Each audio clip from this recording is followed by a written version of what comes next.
Bilangan pasal yang kelima ayat 11 sampai dengan 31. Tuhan berfirman kepada Musa, "Berbicaralah kepada orang Israel dan katakanlah kepada mereka, apabila istri seseorang berbuat serong dan tidak setia terhadap suaminya, dan laki-laki lain tidur dan bersetubuh dengan perempuan itu dengan tidak diketahui suaminya karena tinggal rahasia bahwa perempuan itu mencemarkan dirinya, tidak ada saksi terhadap dia, dia tidak kedapatan, dan apabila kemudian roh cemburu menguasai suami itu, sehingga ia menjadi cemburu terhadap istrinya, dan perempuan itu memang telah mencemarkan dirinya, atau apabila roh cemburu menguasai suami itu, sehingga ia menjadi cemburu terhadap istrinya, walaupun perempuan itu tidak mencemarkan dirinya, maka haruslah orang itu membawa istrinya kepada imam. Dan orang itu harus membawa persembahan karena perempuan itu sebanyak 1/10 eva tepung jelai yang ke atasnya tidak dituangkannya minyak dan tidak dibubuhinya kemenyan. Karena korban itu ialah korban sajian cemburuan, suatu korban peringatan yang mengingatkan kepada kedurjanaan. Maka haruslah imam menyuruh perempuan itu mendekat dan menghadapkannya kepada Tuhan. Lalu imam harus membawa air kudus dalam suatu tempayan tanah, kemudian harus memungut debu yang ada di lantai kemah suci dan menubuhnya ke dalam air itu. Apabila imam sudah menghadapkan perempuan itu kepada Tuhan, haruslah ia menguraikan rambut perempuan itu, lalu meletakkan korban peringatan, yakni korban sajian cemburuan, ke atas telapak tangan perempuan itu, sedang di tangan imam haruslah ada air pahit yang mendatangkan kutuk.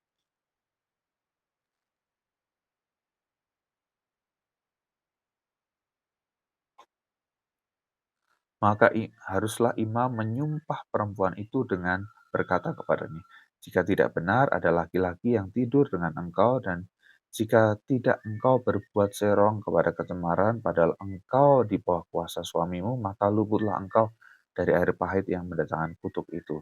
Tetapi jika engkau, padahal engkau di bawah kuasa suamimu, berbuat serong dan mencemarkan dirimu, oleh karena orang lain dari suamimu sendiri bersetubuh dengan engkau, dalam hal ini haruslah imam menyumpah perempuan itu dengan sumpah kutuk, dan haruslah imam berkata kepada perempuan itu, maka Tuhan kiranya membuat engkau menjadi sumpah kutuk di tengah-tengah bangsamu dengan mengempiskan pahamu dan mengembungkan perutmu. Sebab air yang mendatangkan kutuk itu akan masuk ke dalam tubuhmu untuk mengembungkan perutmu dan mengempiskan pahamu. Dan haruslah perempuan itu berkata, Amin, Amin. Lalu imam harus menuliskan kutuk itu pada sehelai kertas dan menghapusnya dengan air pahit itu. Dan ia harus memberi perempuan itu minum air pahit yang mendatangkan kutuk itu, dan air itu akan masuk ke dalam badannya dan menyebabkan sakit yang pedih. Maka haruslah imam mengambil korban sajian cemburuan dari tangan perempuan itu, lalu mengunjukkannya ke hadapan Tuhan dan membawanya ke mezbah. Sesudah itu haruslah imam mengambil segenggam dari korban sajian itu sebagai bagian ingat-ingatannya dan membakarnya di atas mezbah, kemudian memberi perempuan itu minum air itu. Setelah terjadi demikian, apabila perempuan itu memang mencemarkan dirinya dan berubah setia terhadap suaminya, air yang mendatangkan sumpah serapah itu akan masuk ke badannya dan menyebabkan sakit yang pedih, sehingga perutnya mengembung dan pahanya mengempis, dan perempuan itu akan menjadi sumpah kutuk di antara bangsanya. Tetapi apabila perempuan itu tidak mencemarkan dirinya, melainkan ia suci, maka ia akan bebas dan akan dapat beranak.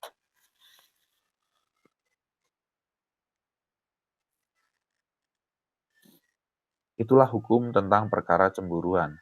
Kalau seorang perempuan telah berbuat serong dan mencemarkan dirinya, padahal ia di bawah kuasa suaminya, atau kalau roh cemburu menguasai seorang laki-laki sehingga ia cemburu terhadap istrinya, ia harus menghadapkan perempuan itu kepada Tuhan, dan imam haruslah melaksanakan seluruh hukum ini kepada perempuan itu.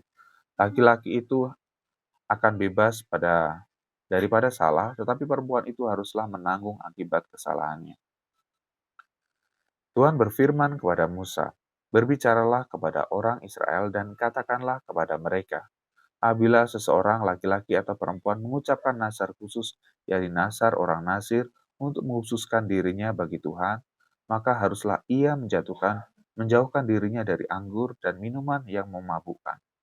Jangan meminum cuka anggur atau cuka minuman yang memabukkan, dan jangan meminum sesuatu minuman yang dibuat dari buah anggur, dan jangan memakan buah anggur baik yang segar maupun yang kering.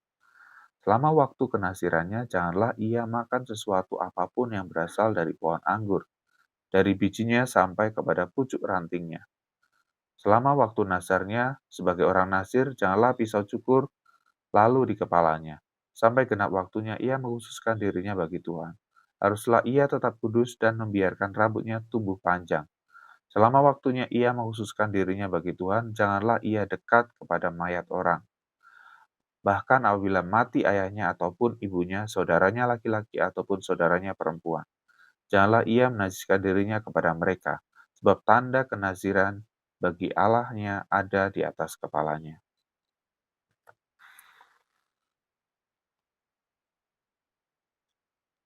Selama waktu kenazirannya ia kudus bagi Tuhan. Tetapi apabila seseorang mati di dekatnya dengan sangat tiba-tiba sehingga ia menajiskan rambut kenazirannya, maka haruslah ia mencukur rambutnya pada hari pentahirannya, yaitu pada hari yang ketujuh haruslah ia mencukurnya. Pada hari yang kedelapan haruslah ia membawa 2 ekor burung tekukur atau 2 ekor anak burung merpati kepada imam ke pintu kemah pertemuan. Maka haruslah imam mengolah yang seekor menjadi korban penghapus dosa dan yang lain menjadi korban bakaran dan mengadakan pendamaian bagi dia. Oleh karena dia telah berdosa dengan berada dekat mayat. Pada hari itu juga ia harus menguduskan kepalanya dan mengkhususkan waktu kenazirannya bagi Tuhan. Ia harus membawa seekor domba jantan berumur setahun menjadi korban penebus salah. Hari-hari yang sudah lewat dianggap batal karena rambut kenazirannya telah menjadi najis. Dan inilah hukum tentang seorang nazir. Apabila waktu kenasirannya genap, ia harus dibawa ke pintu kemah pertemuan, dan ia harus mempersembahkan sebagai persembahan kepada Tuhan seekor domba jantan berumur setahun yang tidak bercela untuk korban bakaran dan seekor domba betina berumur setahun yang tidak bercela untuk korban penghapus dosa dan seekor domba jantan yang tidak bercela untuk korban keselamatan. Juga sebakul roti yang tidak beragi, yakni roti bundar dari tepung yang terbaik, yang diolah dengan minyak, dan roti tipis yang tidak beragi diolesi dengan minyak, serta dengan korban sajian dan korban-korban curahannya. Lalu haruslah imam membawa semuanya itu ke hadapan Tuhan dan mengolah korban penghapus dosa dan korban bakarannya. Domba jantan itu haruslah diolahnya sebagai korban keselamatan bagi Tuhan beserta sebakul roti yang tidak beragi itu. Juga haruslah imam mengolah korban sajian dan korban curahannya. Maka haruslah orang Nasir itu mencukur rambut kenasirannya di depan pintu kemah pertemuan, lalu mengambil rambut kenasirannya itu dan melemparkannya ke dalam api yang di bawah korban keselamatan. Imam haruslah mengambil paha depan domba jantan itu sesudah dimasak dan 1 roti bundar yang tidak beragi dari dalam bakul, dengan 1 roti tipis yang tidak beragi, lalu meletakkannya ke atas telapak tangan orang Nazir.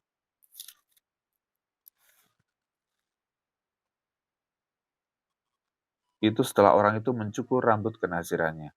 Kemudian haruslah imam mengunjukkan semuanya itu ke hadapan Tuhan sebagai persembahan unjukan. Semuanya itu menjadi bagian kudus bagi imam, beserta dada persembahan unjukan dan beserta paha persembahan khusus. Sudah itu barulah boleh orang Nasir itu minum anggur.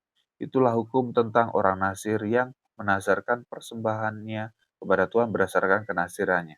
Belum dihitung apa yang ia mampu mempersembahkan di samping itu, sesuai dengan bunyi nasar yang diikarkannya. Demikianlah harus dilakukannya berdasarkan hukum tentang kenasirannya.